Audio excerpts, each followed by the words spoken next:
Stacy Lehman, and thanks for joining us today for hand-raised trout to home-cooked meal. I've got to warn you, we are having a couple technical difficulties, last-minute things, so we're just going to roll with it today. So like I said, I'm Stacy Lehman with the Washington Department of Fish and Wildlife, and I'm a communications manager for the Public Affairs Department. I'm joining you today from my favorite Washington lake, which is Newman Lake outside of Spokane. You can kind of see it in the background behind me. I was trying to be down closer to the water, but that's when the technical problems started. So like I said, we're just going to wing it and do it a little further up here. So we've got a lot going on today. What we're going to start with, though, are a couple of housekeeping items. A reminder that we are going to be taping this broadcast. So if you miss any of it or you want to share it with a friend later or anything like that, you can check our WDFW YouTube channel on a little closer to the beginning of the week, Monday or Tuesday, and it should be posted there. We are also compiling all the resources that you'll see in the broadcast today into a blog post. So there'll be links to information that you saw today, and then the partner groups that we'll be talking with as well, which is Trout Unlimited and Puget Sound Anglers. There'll be information where you can contact them or reach them too and find out more about them. And that's all going to be compiled into a blog post. You'll be able to find that soon after the end of this broadcast on our webpage. That's at wdfw.wa.gov. And you can scroll down to the bottom of your screen and there'll be a little icon on the bottom that says WDFW blog. So pretty obvious there, just click on it and it'll take you to that information. So we're encouraging people to ask questions today. So if you have questions, if you're watching us on Zoom, we ask you to put them into the Q&A. If you're on a phone, there's a little Q&A in white at the top of your computer that you can go up to the screen and click on Q&A and then just type in your question. If you're on a computer, you can go to the bottom of your screen and you'll see it there. If you're joining us via Facebook, you can type right into the chat. And then also, please don't raise your hand during this event if you have a question, because we don't have the capability today to go live or to take live questions. So put it in the Q&A, please. Okay, so now for the fun stuff.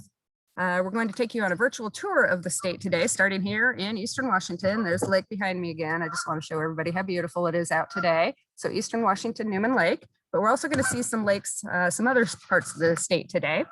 We'll be taking you to the Lakewood Hatchery near Tacoma to learn how fish are raised in hatcheries. Then we're going to come back to the Spokane area and learn about regulations for fishing and trout fishing. And then we will send you back out to American Lake, which is in Western Washington, to learn about how trout are stocked in Washington lakes. And then also talk with some of our partner groups on some tips on catching trout. And then also my favorite part, how to prepare them to eat. That's going to be a highlight. So let's get to the fun stuff here. I'm going to toss it to Jason Smith. Jason is our South Puget Sound Hatchery Operations Manager, and he is at the Lakewood Hatchery near Tacoma. So he's going to start us off with how trout are reared and some other information. So go ahead, Jason. Thanks. Great. Thank you, Stacy. Stacy said we're here at the Lakewood Hatchery. Here at this facility, we raise Kokanee salmon, incubate Chinook salmon, and also rainbow trout. Over 70 hatchery facilities in the state of Washington, operated by the Department of Fish and Wildlife. We raise in the hatchery system numerous species of trout, as well as salmon, of course, and steelhead. So today we're going to talk a little bit about rainbow trout, which is one of the species we rear. So here at this facility, we have both catchables and we have jumbos.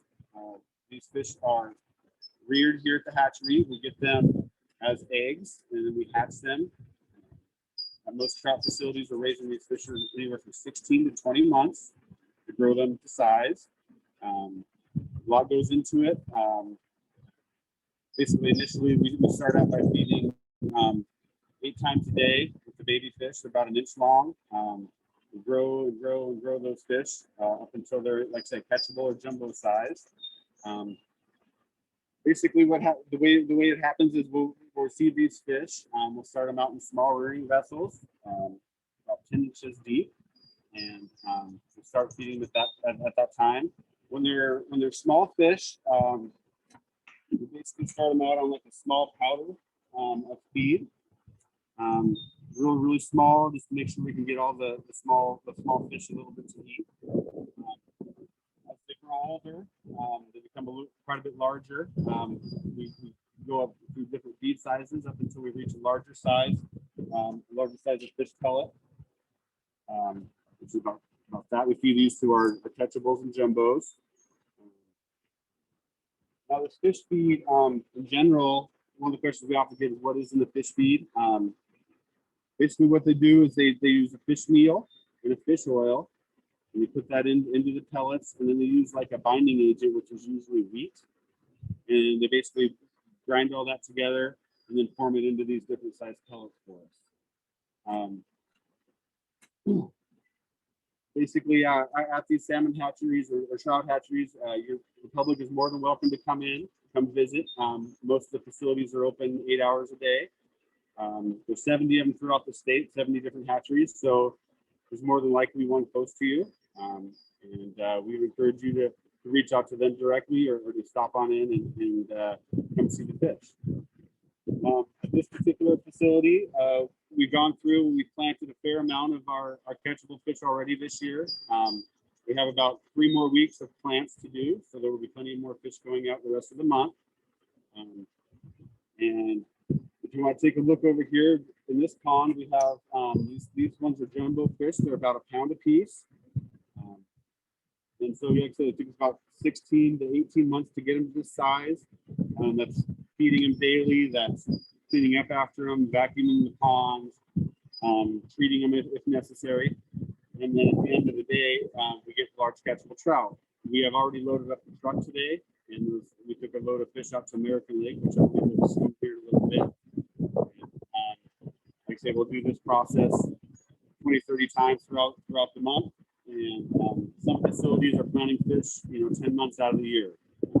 So we encourage you to take a look at our website, and I think we're going to go into that a little bit more in depth soon, and kind of figure out what lakes are getting which fish. And we go up there and update it daily as to what lakes we plant, how big the fish are, and how many.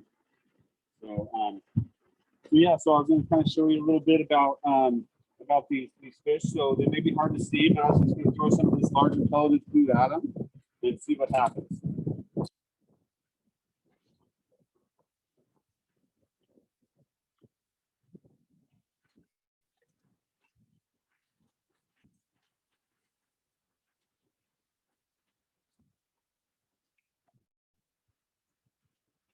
So as you can see, these fish are very active. Like I said, we took one load out this morning when we planted in American Lake here in about a half an hour. And if you have any questions, we would encourage you to either check out the website or come or call the hatcheries directly. Once we get through this pandemic, we'll be able to have visitors again. That's kind of what we do basically here at the facility. Like I said, there's plenty of them throughout the state. We'd love to have you come visit and possibly volunteer. So come on and give us a visit. So from here, we're going to pass it along to Danny Garrett, who I believe is going to talk to you a little bit about the website and regulations. And so here you go, Danny.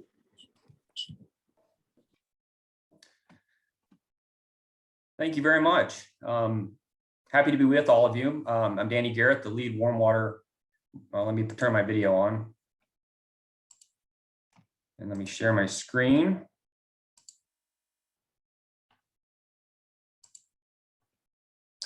So yeah, my name's Danny Garrett. I'm the lead warm water biologist out of Region 1, the Spokane office. And I'm going to be going over the website today and showing you a few things that will help you get acquainted with the lakes out there. We'll start off clicking on fishing and shellfishing, and we're going to look at a few different things. So we'll start off with fishing events. Click on fishing events, and there's the link to the 2021 Trout Derby. You can click there and find all the information on the current Trout Derby, which lakes are participating, and so forth. We do have a new website that was rebuilt a few years ago, which makes it much easier to navigate around. You'll see in the left-hand side, we have all these menu options that we've taken with us from the original fishing page. And so we can navigate with this left side menu from here forward. So from Trout Derby, what I want to do now is show you places to go fishing. So we'll click on places to go fishing. And there's a lot of options here: high lakes, marine areas, clamming beaches, and so forth. But we're going to focus on lowland lakes today.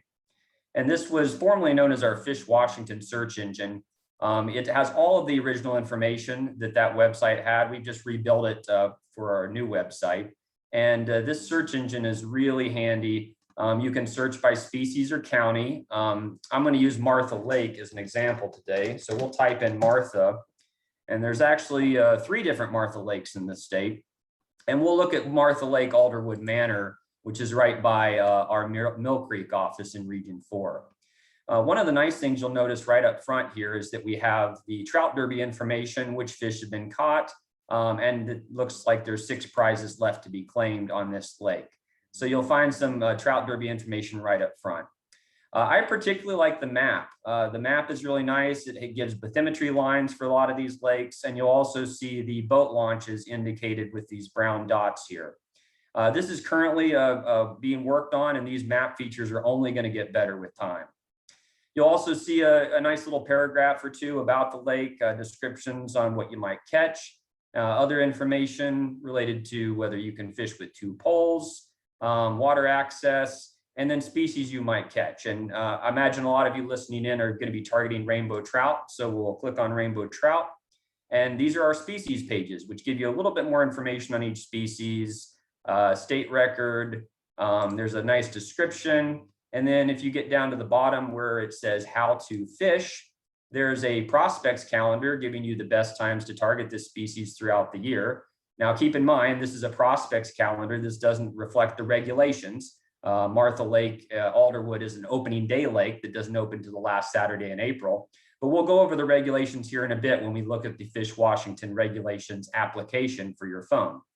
And then at the bottom for a lot of these species, you'll see a little how-to paragraph. And then sometimes we have a video showing you some basic techniques on how to catch these fish. So that's the places to go fishing. Now let's briefly talk about stocking, or trout stocking specifically. So if we go back to fish and shell fishing, you'll see there is a fish and stocking reports link. And again, if you have trouble navigating this, we're going to provide some links in the blog, but also you could Google any of these terms with WFW in there, and it's going to pop right up in any search engine.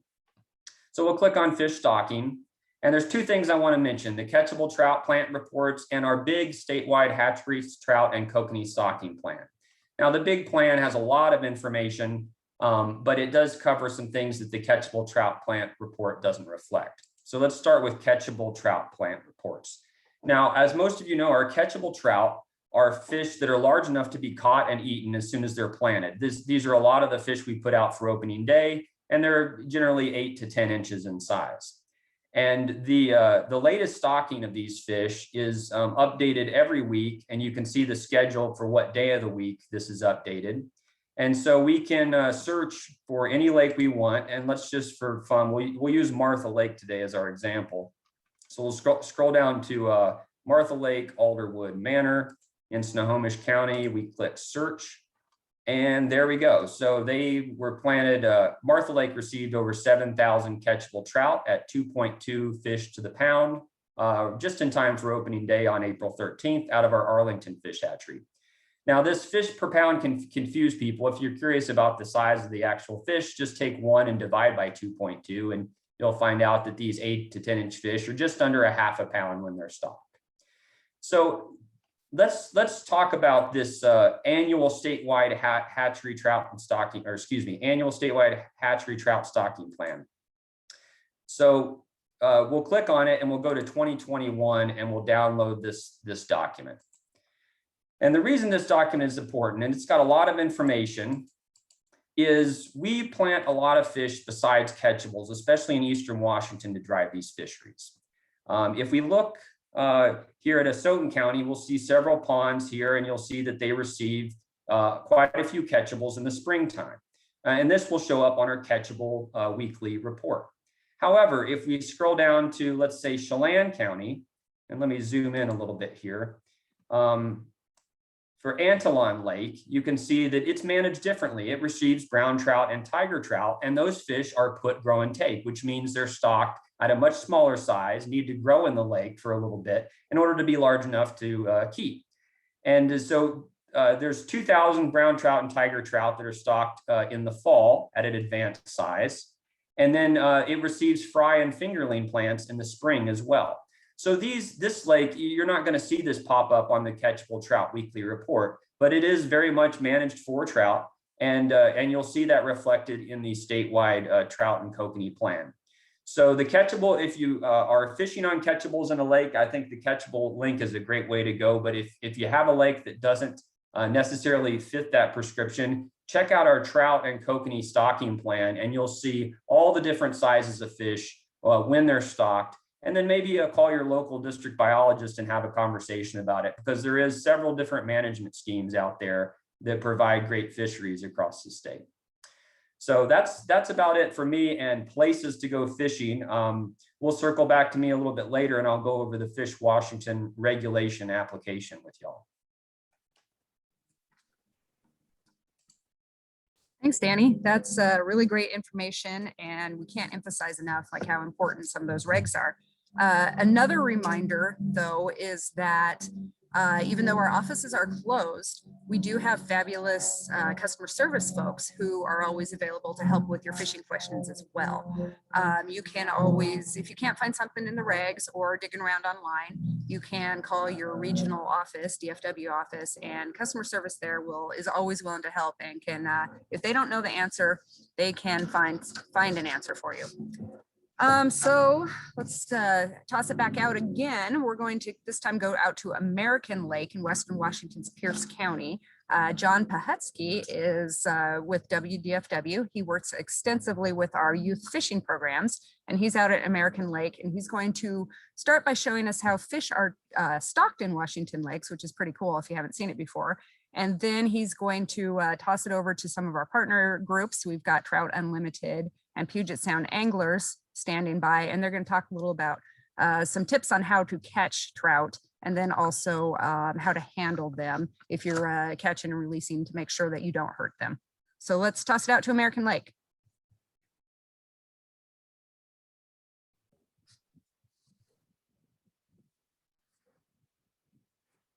Good morning. I'm John Pahutsky with the Washington State Department of Fish and Wildlife.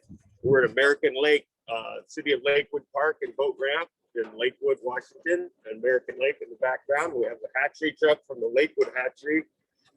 We're going to be planting catchables and some big rainbow trout in here. And the lake is just a wonderful place to come fish, and we stock it multiple times a year. So the odds of catching something are pretty good. All right, hope to see you here. Thanks.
Ready? Mhm.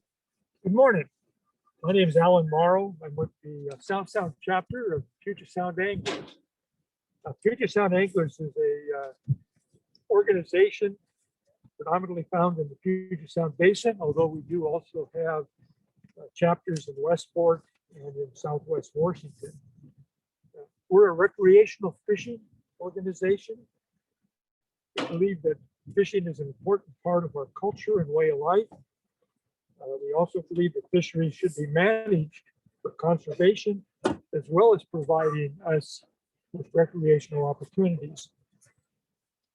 If you're interested, just Google Puget Sound Anglers, excuse me, and you can find out where our webpage where our chapters are located. Again, I'm the South Sound chapter. It's in Olympia, Washington. We meet on the first Thursday of the month. We do a lot of things, one of which is what I'm doing right now. We try to teach people how to fish and where to fish.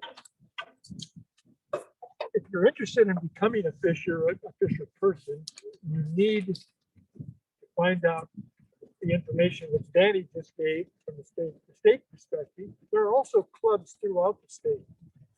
Folks from Trout Unlimited will be talking after me. There are other clubs that will help you with various species and types of fishing. My comments today are going to be aimed at a new fisher and aimed at how to catch a fish to take home to eat. I'm going to start by talking about the tackle you use. You don't need an expensive fishing rod and reel to catch a hatchery trout. This rod and rig that I've got sitting right here probably cost $25 at any one of the various sporting goods stores. It's actually a system that we use. One of the things our chapter does is we promote youth fishing. Every year we have in conjunction with the city of Lacey, we have a kids fishing program in April. Each kid gets this rod rig just the way this is to go fishing and an opportunity to catch fish. All this is a worm, hook, a bait, and a bobber. The idea is to set this, you cast it into the water. The bait's about 2 to 3 feet below the bobber in most cases, depends on the depth of the water where you're fishing, and it will catch trout. Guarantee it. You can use either an earthworm or you can use artificial bait, which I can't get open, which is a marshmallow. You can use power bait, different colors. I got green, I've got red, I've got all different types of colors. And I guarantee they'll all work. My go-to though, if you're new and you want to find out, is the earthworm. Put it on the hook, cast it out, let it sit and watch. This is especially effective for kids because it's easy to see and watch the bobber and watch it go down under the water. There are many other things that you can use to catch fish. Some of them are much more technical than this. Another method that is very common for catching hatchery fish from the bank, again, this is from the bank, is where you use an egg sinker. It's a sinker that floats up and down in the line. And again, a hook tied to a leader. I've got this at about 2 feet, which is where I want my leader. When you do this, you need a floating bait of some sort. Because what happens is you cast this out, the weight stays on the bottom, and this floats up and down. When a fish bites it, it doesn't feel anything. When it bites the rig with the bobber on it, it senses the weight of the bobber and sometimes they don't hook. These hook every time. You need to use a floating bait of some sort, which is you take a marshmallow or two, you put it on like that. Put a couple of them on there because it takes a little bit of flotation. Try not to poke yourself with the hook. That'll catch trout. Not always, but it will catch trout. There's an alternative to that. If you want to still use an earthworm, you can put an earthworm on here also. But take the bobber marshmallows and put them above the hook and the worm on here, and it will again catch trout. The difference between the two is that when you're fishing this way, you need to watch the tip of your rod because you won't see it go down. So when a fish touches this and bites it, pretty soon your rod's going to go like that. That tells you to set the hook because the fish is pulling line. That's two ways to catch trout if you're fishing from the main. The third way it does work to catch trout, okay, and a different type of reel. Using a spinning reel and a spinner of some sort. This is I think a rooster tail. Or cast this out and just retrieve it. You need to make sure when you're doing that you allow it to sink deep into the water because the fish are going to be down 2 to 3 feet, especially if they're recently planted. But just retrieve it. It'll spin and it too will catch fish. This also is a very effective way to fish if you're fishing from a boat. The other first two methods I talked about also will work from boats, but they have to be stationary. If you have a boat and you're pulling, and you want to catch fish, the time and true way is to use this. This is set up as with a lake troll. You troll the boat at a slow speed, slow enough to make the spinners go round when you're working. Most people will use either power bait, like a marshmallow or any of these other baits, and they will, or a worm. My go-to if I want to catch a fish to take home to eat, I put a worm on it. Quite effective. It requires a boat.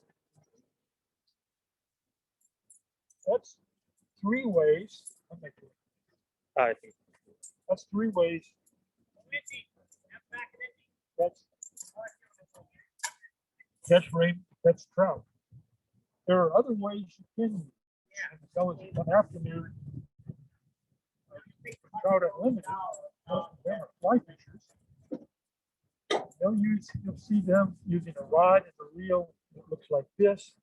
I don't have it strung out, but it's a reel like this. They're throwing an artificial lure only, usually a fly of some sort. Typically, if you're fishing in summer and there's a hatch going on, you'll see them fishing with a small fly. Other times they might be fishing with a sinking fly or a floating fly. I've seen people troll with it, not very often. It's a casting reel. It's a little bit more technical. It takes a lot more training. Those are the primary ways that I know to catch trout. The key is first to get out by the water. Key is to know where you're going to go and to just try. You won't catch fish every time, but you will catch fish. With that, I'm going to introduce Jeff to talk about conservation.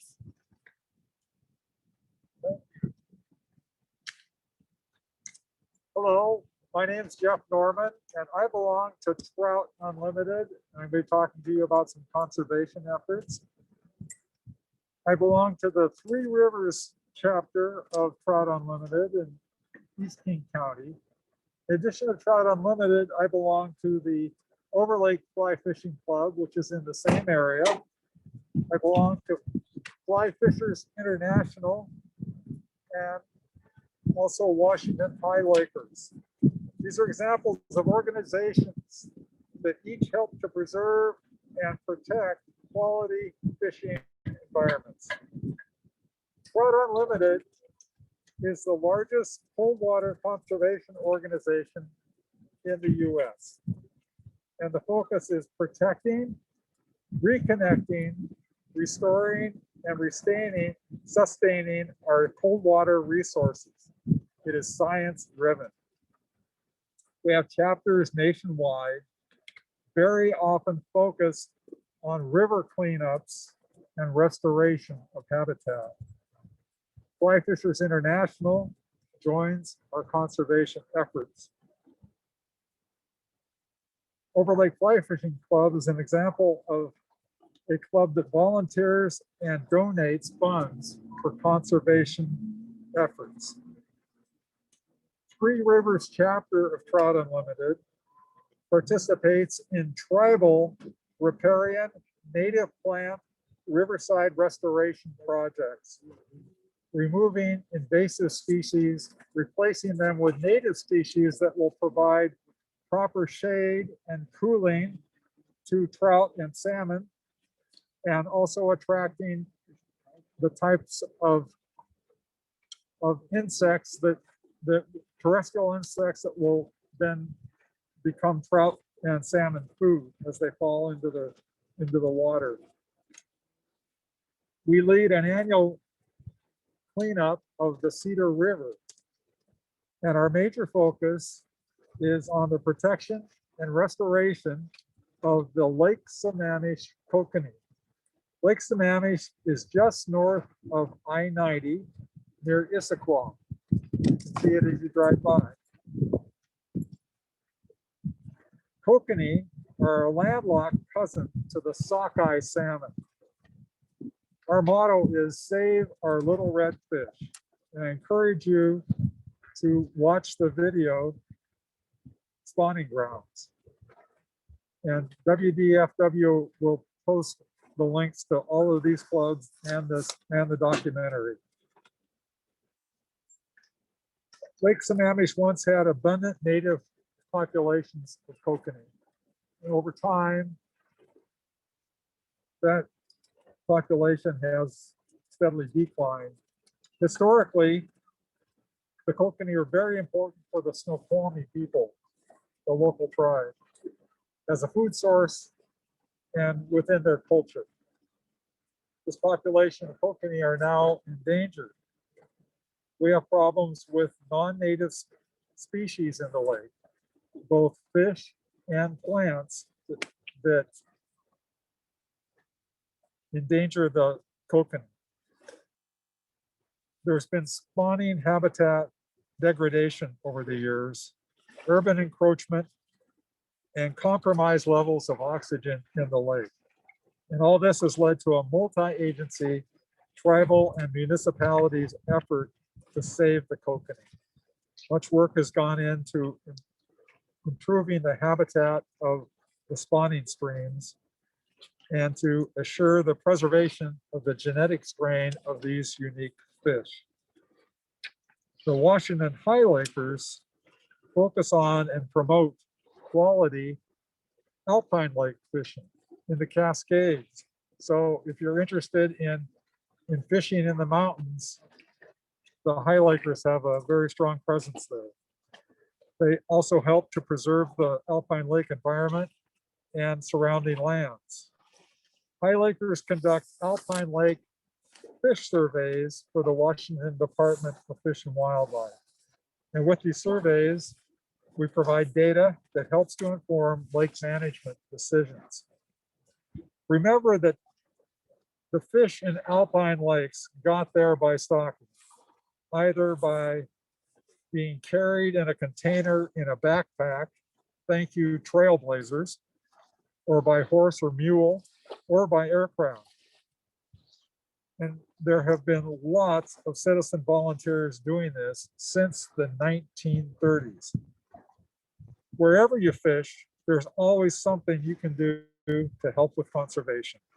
Thank you for keeping that in mind, and tight lines to all. And now I'd like to introduce my friend and colleague, Bruce Tyson, also a member of Trout Unlimited and Overlake Fly Fishing Club. And he's going to talk about best practices for catch and release of fish. Thanks, Jeff. Hi, everybody. Like Jeff said, my name is Bruce Tyson, member of the Three Rivers Trout Unlimited Board, responsible for Veterans Affairs. I'm real happy to be here helping out with the WDFW program today.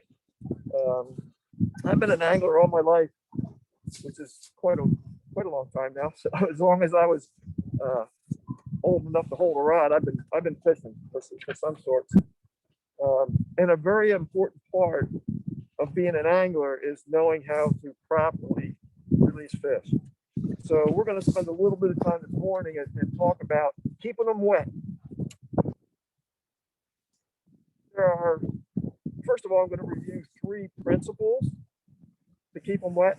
And then I'm going to talk a series of tips to use before you fish and while you're fishing that should help you to protect the species. The first principle is to minimize air exposure. Fish need oxygen just like you and I do. And they get this from the water. The water needs to go into their mouth and over their gills. If you keep them out of the water, guess what? They can't breathe. That's not good. So as much as you can, try to keep the fish in the water. Even 10 to 20 seconds out of water can be harmful to a fish. So like I said, as much as you can, keep the fish's head and mouth in the water, and that'll reduce the negative impacts of not being able to breathe. Principle number 2, eliminate contact with dry surfaces. A fish has a layer of protective mucus across its skin, and that helps keep them from getting diseases. So as much as you can, keep them over water. Also, use a rubber net. There's a real nice rubber net. And you can see how friendly this is. If you net a fish with it, it does not wipe the slime off them. So it's very, very friendly. Also, if you can, and you're going to release a fish, try not to even touch it. I mean, I use barbless hooks. I'll get a fish in my net, and I'll use a forceps, a little item like this. And sometimes with the fish in the water, I can just run down to the hook, flip it out, not even touch the fish, and then release the fish back.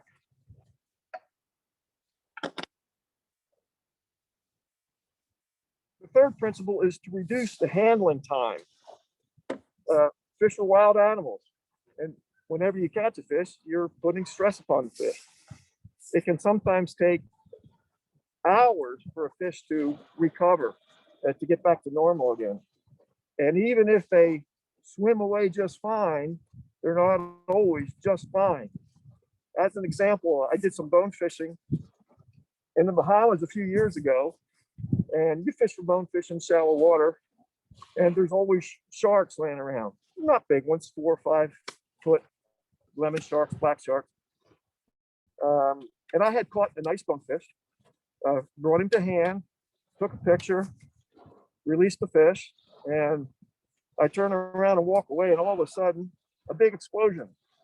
Well, Mr. Shark had come in and attacked and devoured this bonefish.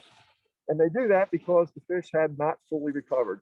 He was still trying to get his breath, if you will, and swim away. So sometimes catch and release does not go as planned.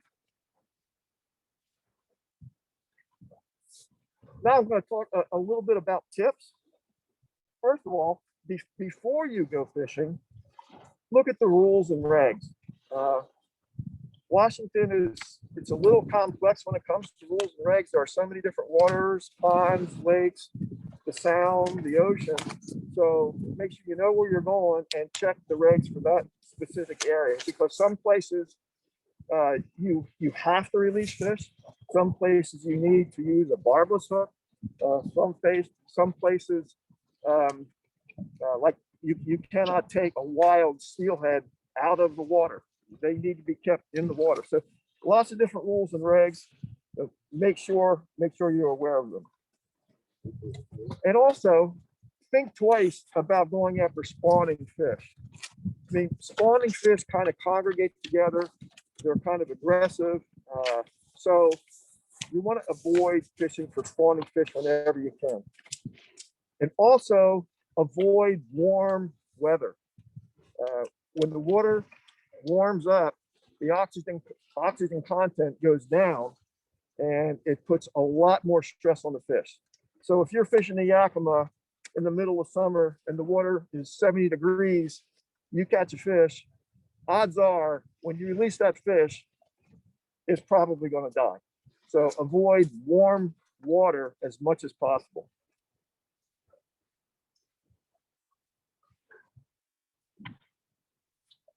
Before your first cast, when you fish, here are some things to consider. First of all, use a barbless hook. Like I said, I always use barbless hook, and that makes it a heck of a lot easier to go ahead and release the fish. Also, consider using artificial bait. If you use live bait, I mean, live bait is good, and fish know it's real, so they're apt to swallow the live bait.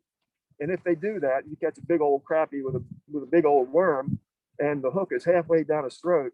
Well, guess what? You're not going to be able to release that fish. And in a circumstance like that, it's better just to cut your line, because that hook normally will fall out over time. Also, use rubber nets, like I showed you before. A net such as this is really great for the trout. Limit the use of lip grippers. If you're fishing for big toothy fish, they come in pretty handy sometimes, but it's not really good on the fish. And never hold a fish vertical with a lip gripper. And also carry some type of hook removal device. Like I said, I use a forceps. There are other devices that are available out there. When you hook a fish, limit the fight time. So have your equipment match the fish. You don't want to use a little snoopy pole to catch a big salmon. So make sure your equipment matches and try to bring the fish in as quickly as possible. That'll put a lot less stress on the fish. And hold the fish over the water. I mean, if you're in a boat, you net a fish and you bring that into the boat, you try to handle the fish, get it off the hook, it flops up, hits the deck, or if you're on shore, it flops up, falls on the rocks. None of that is habit forming to the fish. Also, grip fish carefully. If you're going to take a picture, you can put one hand around the tail and the other hand gently under where the pelvic fins are, and don't squeeze them, because they have internal organs and that's not good for them either. If you're going to photograph the fish, a lot of us do, photograph the fish wet if you can. Oftentimes I'll just take a picture of the fish in the net. If you want to hold the fish up, that's okay. But have your photographer ready to go, keep the fish in the net in the water.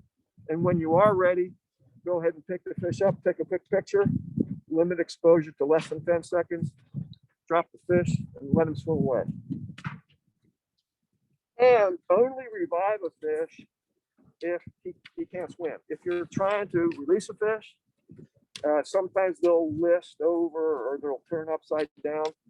That's no good. So you need to revive them. You do that by holding them underwater, their head upstream, so the water flows into their mouth and over their gills. If you have to, you can move them back and forth a little bit.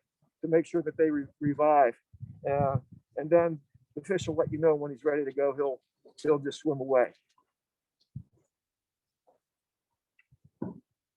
So that's about it. You know, I've gone over a few principles and a few tips. So get out there, and if you want to catch and kill fish and eat them, that's fine. But make sure you're prepared to catch and release, because you will have to do that at some point in time. So have a great time. Thank you. Hey, I'm John again, and we're gonna go over here and look at some fish cooking and how to prepare them. Oh, we're going to Danny first. We're sending it back. Oh, and gonna send it back to Danny? Okay.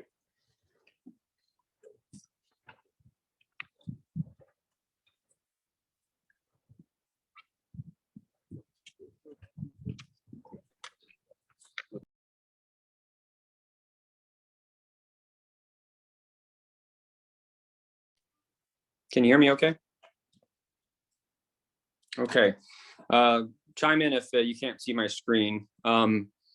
So we're going to go over the Fish Washington application really briefly, and I just pulled it up on my phone, and it's going to automatically pop up with a nice little map here. And the first thing I want to point out is in the upper left-hand corner, you're going to see that it says last synced on May 8th of 2021. If you have cell reception, this is going to automatically sync up every time you open the app. And if you see last synced on today's date, then you know that all of the emergency regulations and everything else are up to date and you're good to go. Hey, if you click on, see your screen. Okay, I'm sorry. Let me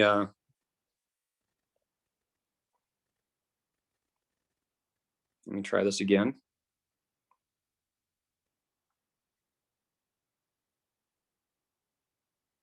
And 3, 2, 1.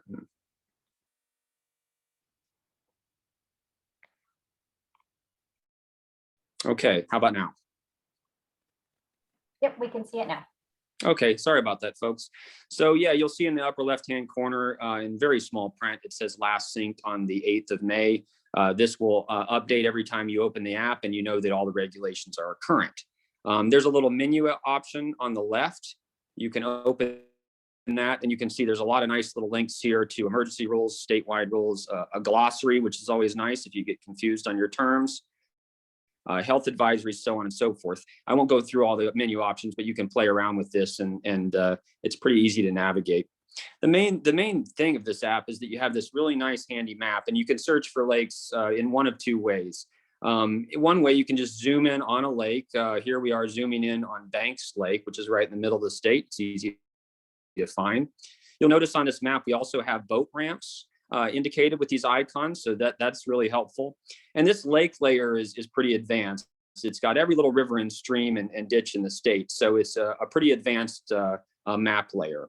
If we just click on Banks Lake, and then we go down to the bottom here, we see all the rules for Banks Lake. So you can see chumming is permitted, there's a kokanee fishery there, there's ramp access, 2-pole is allowed, and then you'll see there's a pamphlet mode.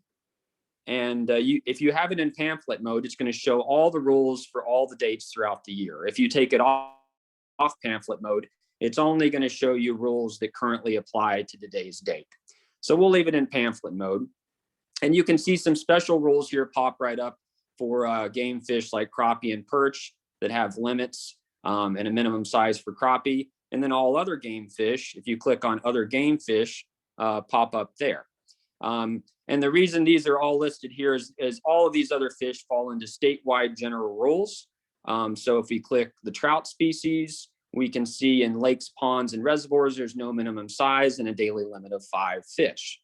If we were to fish for largemouth bass, let's say on Banks Lake, there's a daily limit of 5 fish, no more than 1, maybe over 17 inches.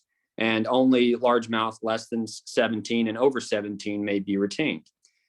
So all of your regulations are right there at a push of a button. Now, let's say you're not as familiar with the state and you can't really, just map your way around and find the lake. Well, there's a little search engine up here on the top. We can click that.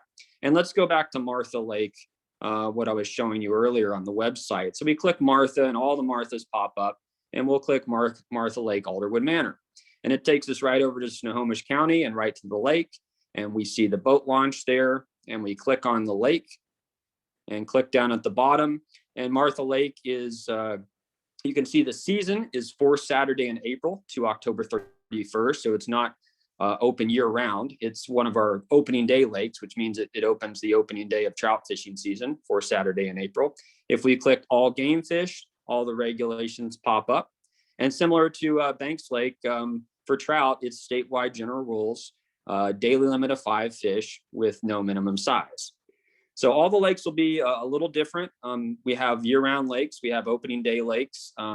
If you can use the search engine with the name or just using this mapping feature, you can find the lake you're looking for and get the regulations that you need. So I'm going to stop sharing my screen and I'm going to answer a few questions. So we had a few questions pop up between the last segment and now, and I'm just going to go through these. A couple of questions related to the size of fish we plant. One person asked, why we don't stock more jumbo fish, and another person asked why we go for a certain size of fish versus growing more larger fish. Growing a size of fish really comes down to space in the raceways and feed. We went through a process about 10 years ago where we tried to standardize a lot of our catchable plants to a larger size. A lot of them were 5, 6, 7 inches. And so we lowered our densities and tried to get a lot of the hatcheries to produce these catchable trout that are 2.5 fish to the pound. When we put out brood fish, those are only so many available. We only have so many brood fish on hand. The jumbos, we occasionally will buy triploid trout in the past, or we grow our own jumbos in the hatchery as well. But again, we're limited by space in the raceways and feed. And we have a tremendous network of hatcheries in the state that plant a tremendous amount of trout over a lot of different lakes, more than most other states. And so we have a lot of lakes to cover. And if we increase the size too much, we wouldn't have enough fish to provide as much opportunity across the state as we do. So it's constantly a balancing act. We know those big fish are more catchable and get people really excited. And the more jumbos and brood fish we can put out there, the better. But we really are limited by space and feed. So another question that popped up here is, are there any Kokanee waters in Kitsap County? And I looked up and there's not a lot of Kokanee fishing on the Olympic Peninsula. But if you're curious about a specific species, just go to the places to go fishing part of the website, type in Kokanee, and then every Kokanee lake in the state will pop up. We also had another question about why is there no Kokanee stocking in Langlois? Have you stopped stocking Kokanee? And I just got on the 2021 trout and Kokanee plan, and I think you may have made a mistake because there is a Kokanee allotment there. We stocked Kokanee fry this spring in Langlois, so it looks like that's still a Kokanee fishery. So you may need to go back to that trout and Kokanee document to see the Kokanee allotment for Langlois. And I'm just checking here for any. Oh, the last question was, what is the best way to freeze and save your stocked trout catch if for future consumption? This is a great question because fish are notoriously more difficult to keep long term than other forms of wild game. So you'll want to obviously keep them very cold and take the gut them out at a bare minimum, gut the fish, and you can save the whole carcass or you can save the fillets. I think for freezer burn, you might be better saving the whole carcass. That'll keep the fillets better longer than if you fillet them. It keeps the oxygen from getting there. But if you have some fillets, just make sure you have a little moisture. A vacuum sealer works really great. Just make sure you keep all the air out, and it's mostly you're trying to lock that fillet in a little bit of water and ice, and that'll keep the air out over the long term. But really 6 months is pushing it for a lot of fish. It's difficult to keep them much longer than that in the freezer. They just don't freeze real well in the long term. So with that, if there's no other questions, I think I'll send it back to you guys. Great. Thanks, Danny. That was great information, and perfect lead in is always my favorite, food. You bring up that topic and I get pretty excited. So I, though, am admittedly not a very good cook. So good thing is we have John sorry about that, John. I messed up your name already. Bahutsky with WDFW going to join us again, and he's going to talk about cleaning and grilling up your fish that you catch. Show us the best ways to do that. So I am very excited about that. Thanks, John. Okay, we're back here. I'm going to show you how to clean a fish after you catch it. This is the rainbow trout that we planted in the lake, and you start from the vent and you work up the fish to the head, reach in and pull the contents out, and then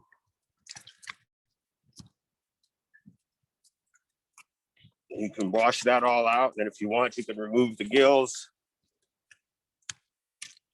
And so you have a fish ready for the marinade. And what I did, I took a couple of these fish and I put these cuts in them.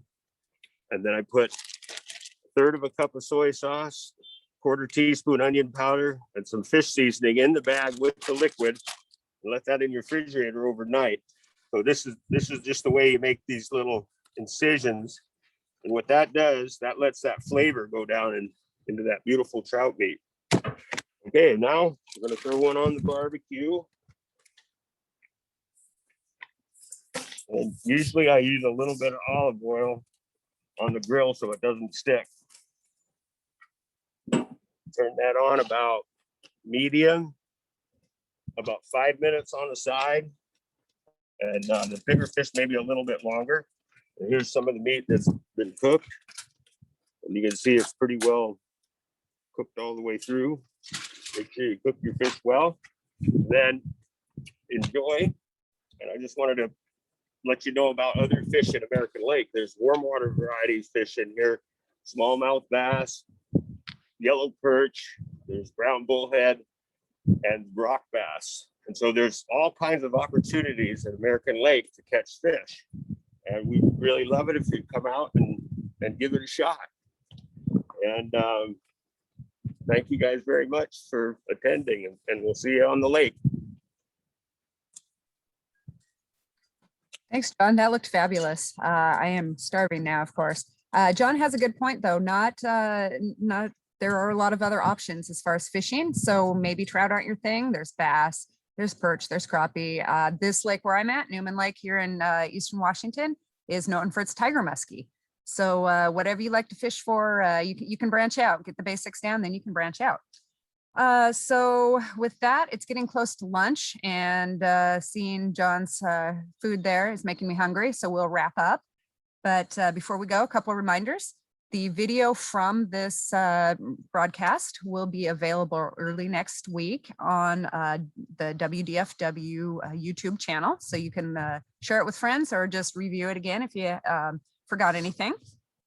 Also, we are putting together, like I said off the top of the show, we're putting together a blog post of all the links to everything you saw today, some resources, how to find out more about the groups that were on here today. That will be, you can find the link to that at wdfw.wa.gov, the homepage of our website, and you scroll down to the bottom of the page and there is a icon that says WDFW blog. Just click on that, it'll take you there and you can find all that information again. Most importantly, a huge thank you to our partners who helped out today. We had Bruce, Jeff, and Alan with Trout Unlimited and Puget Sound Anglers and sharing their information. We really appreciate their time today and their knowledge. And then a reminder about our Trout Derby. Danny talked a little about it. Trout Derby is ongoing. If you hook a trout that has a tag on it, you can win some big prizes. So it's always a good thing when you win something free just for doing something fun. So take advantage of that. Finally, happy Mother's Day, early Mother's Day to all your mothers out there. If you didn't get your mom something or don't know what to do with her for Mother's Day, take her fishing. It's a great way to build memories, and a lot of moms love that. So again, I'm Stacy Lehman at Newman Lake. We apologize for some of the technical difficulties we're having today. You know, technology is always never quite sure where it's going to go that day. So Stacy Lehman signing off from Newman Lake. Going to go out and go fishing, and hopefully we will see you out on the water. Have a great day.